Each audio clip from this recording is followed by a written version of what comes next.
So guys, as we enter into the brand new month of November, we have a brand new crash out from our favorite rapper, Jersey Drake. After this battle with Kendrick, we first saw Drake open up a fake Instagram account where he would share memes, sneak dissing all of his ops, including J. Cole, who he made fun of for being ignored by Jay-Z. Then he paid the lawyer fees of the OV-Ho totem pole glazered Top 5, and as soon as Top 5 was freed, he said he was going to go on stream with Drake, where they would watch the Not Like Us music video and do homework on every single person that made an appearance in that video. And it looks like Drake did his homework because just a couple weeks ago, he pulled the ultimate petty move, a move so petty it belonged in a Drewski skit or something you'd see in an episode of The Kardashians. Drake ruthlessly unfollowed every single one of his ops off of Instagram. This obviously included Kendrick Lamar, Rick Ross, A$AP Rocky, Rihanna, The Weeknd, Joe Budden, and 2 attendees of the Pop-Out concert show, the same concert where Kendrick Lamar performed his diss record against Drake, Not Like Us, 6 times, effectively dancing on his grave, DeMar DeRozan and LeBron James. Now, Drake used to appear in skits with DeMar DeRozan where he was making fun of his name, saying that DeMar, he says it, the less he likes it. Starting today, if you score but your handshake sucks, we will trade you. Absolutely. That's ridiculous. Excuse me? What?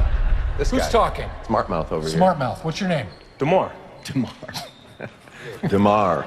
Okay. DeMar, I say it, the less I like it. Is this guy even a basketball player? What? Hands. Maintain a nice firm grip on the hips and pose.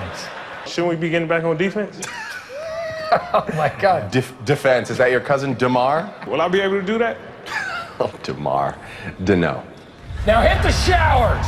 And he also appeared on LeBron James's podcast back in the day where he was crying about Pusha T revealing that he had a kid. I wanted to do other things. I didn't want to further your reputation or your career by rapping back at you and having this exchange. And that was it. Yeah, what did I tell you? You said that I can never let you down. Now stick around because it's going to be important why Drake unfollowed DeMar DeRozan. However, one person who Drake noticeably did not unfollow was Future Hendrix. Future Hendrix was the real reason why Drake has like 35 plus different enemies right now. Future Hendrix hit up Metro Boomin, who has had a problem with Drake for a couple years. People believe it's because of a woman. No one truly knows. But Future said, hey Metro, why don't we do 2 albums together? We're going to title them We Don't Trust You and We Still Don't Trust You. Now, people didn't know who exactly don't Metro and Future not trust. But it became pretty obvious once they released that first album. See, it featured a record called Like That with Kendrick Lamar. Kendrick Lamar said, all the dogs are getting buried in reference to Drake's 2023 album For All the Dog. He also said that he is Prince, Drake is Michael Jackson, and the worst part of all is he said, F the big 3, F you and J. Cole, it's just Big Me. On top of that, Metro and Future featured multiple other artists who seemingly had a problem with Drake on their 2 albums, including A$AP Rocky, The Weeknd, and Rick Ross. Rocky dissed Drake by saying, yeah, you might have slept with my current wife Rihanna, but I slept with your baby mama Sophie Brousseau. Rick Ross said nothing on the Future album, but a couple weeks later released his own diss track against Drake, and Future himself on a record with The Weeknd dissed Drake by saying Drake is his #1 fan, and now he's pillow talking acting like a fed. Who is he pillow talking to? Well, we don't really know, but Drake released his own record dissing everybody who had a problem with him, but actually said that him and Future never really had a problem, and it broke his heart that Future began this war to begin with. He rapped, that Pluto stuff made me sick to my stomach, we ain't never really been through it, Metro Boomin's an effing lame, so I know he had to be an influence. 2 separate albums dissing, I just did the Kim to it, I skimmed through it. Basically saying like, I'm sad that Future has any problems with me to begin with because we never really had like a back and forth or anything. And because he never unfollowed Future, when he did unfollow all those other artists, it kind of seemed like maybe he had a soft spot in his heart for Future. Maybe he felt like he still needed Future for some features. Who knows? But a couple months later, Young Thug would tweet out, tagging Future, Drake, and Metro Boomin, saying that everyone needs to link back up and make up because the world needs music from them. Future actually liked that tweet, so many people thought, okay, maybe they're trying to patch things up. Since Drake thought they never had a problem and Future's now liking tweets saying they should make back up, maybe they really will make back up. Then Elliot Wilson said he had it on good word that Future and Drake actually did get on the phone and speak and patch their differences up, but that Metro Boomin was not included on these phone calls and that he still has problems with Drake. A good authority, Drake and Future have at least gotten on the phone and resolved their differences. So I don't know what that means. Obviously, we saw a Young Thug incarcerated put out the energy of, hey guys, let's get it back going. So I think that helped the energy when Future reposted it. Yeah. So I know they did. All I can really say is they got on the phone and whatever seemed to be the issues, they seem to come to a place of resolving that. Metro not included. There's no trust there still with Metro, but I do believe that Drake and Future are back on the same page. People were very happy at this news, including me. I would love to see Drake and Future make back up. Him and Rick Ross were the only two artists that I was really genuinely sad at that they were part of this beef, just because of the legendary collaborations that we've got from them in the past, with Drake even saying that he can never be Future's #1 fan because the first #1 that Future had, Drake put it in his hand. And while there is some truth to that, as Future's biggest records do either include a feature from Drake, or it would be his Like That record where Kendrick is dissing Drake, I do also think it's a very mutually beneficial relationship where, Future gets that mainstream appeal and audience from collaborating with Drake, but Drake also gets that street cred, that lingo, that Atlanta trap sound. He can inherit that by collaborating with Future. Drake would not be able to put out a lot of the records he's put out over recent years where he's talking that street talk, collaborating with different Atlanta artists like Young Thug, 21 Savage, Lil Baby, and more, if he hadn't originally linked up with Future, did so many collaborations with him, and then put out that collaboration album with him and Metro Boomin in 2015, What a Time to Be Alive. That kind of opened up the floodgates for Drake to then collaborate with everyone else from Atlanta,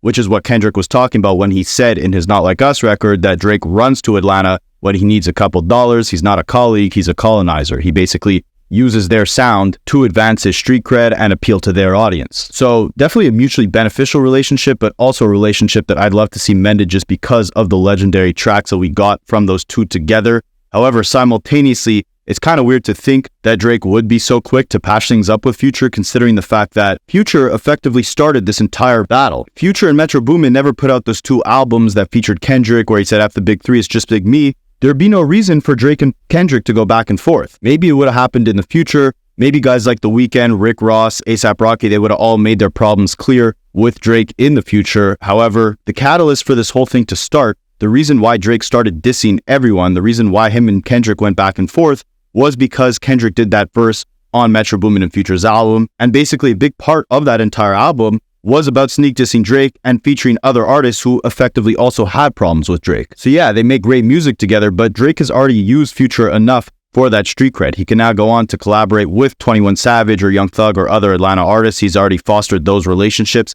So in his mind, does he really need Future anymore? And considering the fact that Future started this entire back and forth, would Drake be so quick to patch things up with Future and collaborate with him again? Or how would that make him look in the public eye, considering him and Metro Boomin started this entire thing? But hey, I guess in Drake's perspective, Kanye West effectively started his entire back and forth with Pusha T, since Drake says that Kanye gave Pusha T the information about Drake's kid, and then Pusha T went on to release his diss record against Drake. But even though Kanye, in Drake's mind, started that whole thing, Drake and Kanye still patched things up a couple years later. Drake even still follows Kanye to this day on Instagram, so maybe he'll do the same for Future. But after Elliott Wilson said that he heard from sources that they got on the phone, Drake and Future patched things up through the phone, DJ Academics came out and said that his sources told him that there was never any phone call that occurred.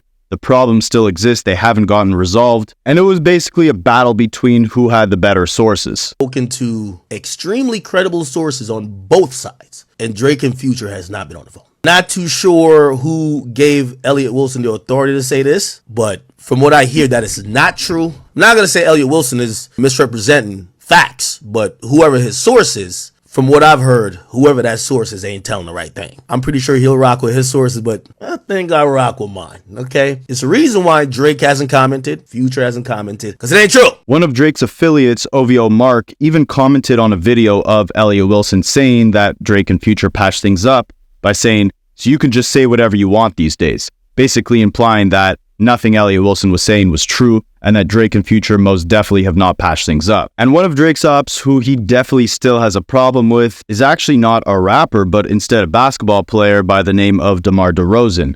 Like I mentioned before, that is someone who Drake ruthlessly unfollowed off Instagram. DeMar DeRozan used to play on the Toronto Raptors, but he got moved back to his hometown of California and now plays on the Sacramento Kings team. Now, on November 2nd, the Sacramento Kings played in Toronto against the Toronto Raptors, And the first W that Drake has taken in a long time came from the Toronto Raptors, where they won against the Sacramento Kings. And during that game, instead of making an appearance at his mentor Lil Wayne's festival in New Orleans, Drake decided to attend the Toronto Raptors game and didn't have the kindest words or looks for DeMar DeRozan. If you guys didn't know, Kendrick name-dropped DeMar on his record Not Like Us, where he said, "I'm glad D-Rose came home, you guys didn't deserve him either," in reference to the fact that DeMar DeRozan went from the Toronto Raptors back to the California team, the Sacramento Kings. People thought DeMar would stay neutral because of his past relationship with Drake. However, he ended up going to Kendrick's pop-out concert.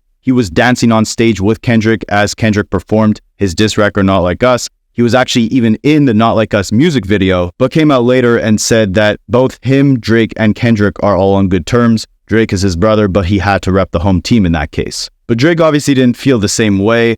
As DeMar DeRozan walked by him during the game, Drake can be seen muttering under his breath, saying "F out of here, P-word," calling DeMar DeRozan a kitty cat in the most indoor voice I've ever heard someone use without actually hearing what they're saying. He also called D-Rose a goofy and told one of the reporters that if they ever put a DeMar DeRozan banner up in the Toronto Raptors arena, he'll go up there and pull it down himself. Speaking of national treasure. Yes, if you ever put a DeRozan banner up, I'll go up there and pull it down myself. That's the answer to your question. Is that what you're going to ask? No. I didn't mention Well, you know DeRozan and Kyle. Yeah, well, shout out to Kyle. The statues are next. Well, yeah, they are. Drake, thank you for joining us in the fourth quarter. I'm getting cut. He also told reporters, "Unfortunately, we're playing this goof DeMar DeRozan tonight, but it is what it is." Unfortunately, we're playing this goof tonight, but it is what it is. You know what I mean?